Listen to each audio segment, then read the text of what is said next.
Recapping our top story now, Prime Minister Justin Trudeau says intelligence from multiple sources suggests that the plane carrying at least 63 Canadians was shot down by an Iranian missile over Tehran. The PM adds that the strike over Tehran may have been unintentional.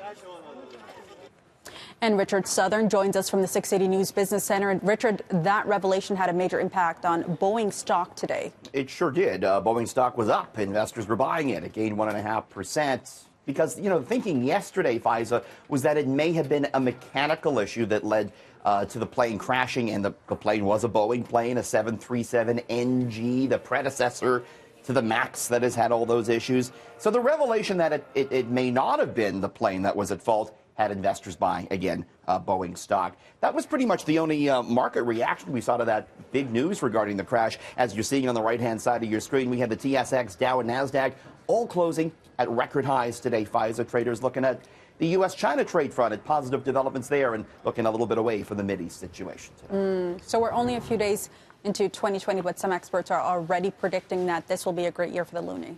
Yeah, Capital Economics, the currency experts there think the Canadian dollar is going to go up this year. They think it's going to reach 79 cents by the end of the year and then 82 cents U.S. next year. The reasons, it says, is a stabilizing global growth picture, improvements in the energy sector, and positive developments on U.S.-China trade. Today, we have the loonie at about 76.6 cents U.S., takes $1.31 to buy $1 U.S. dollar. Other big currency news, FISA. I don't know if you've heard about this. I'm going to tell you this now. This is interesting.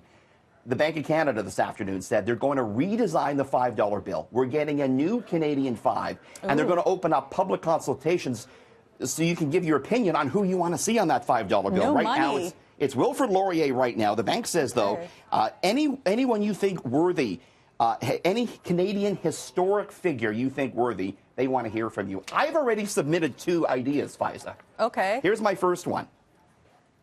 I think these are 2 great ideas, don't you think? Me and you. You could say, can you break a FISA for me? Oh, we're so vain. Me and you. But on a $5 bill, Richard, come on. You should be on the Hyundai, for sure. Thank you. Thank you. I appreciate the effort, though. My vote is definitely for you. That's a $5 Photoshop job, too, FISA. I love it. Did you do it yourself? I sure did.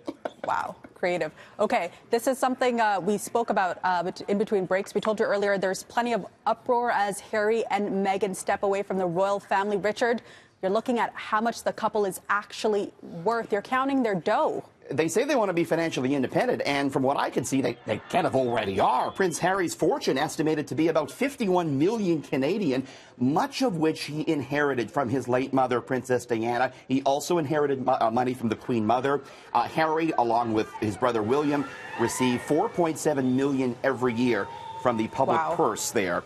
As for Meghan Markle, she's thought to be worth around $5 million. A lot of that coming from her salary on the show Suits, where she earned $50,000 per episode, about $450K per year. She does not come from a wealthy family. She did live in Toronto, but she rented in the West End. And, of course, if you want to buy here in Toronto, you're going to need a chunk of change.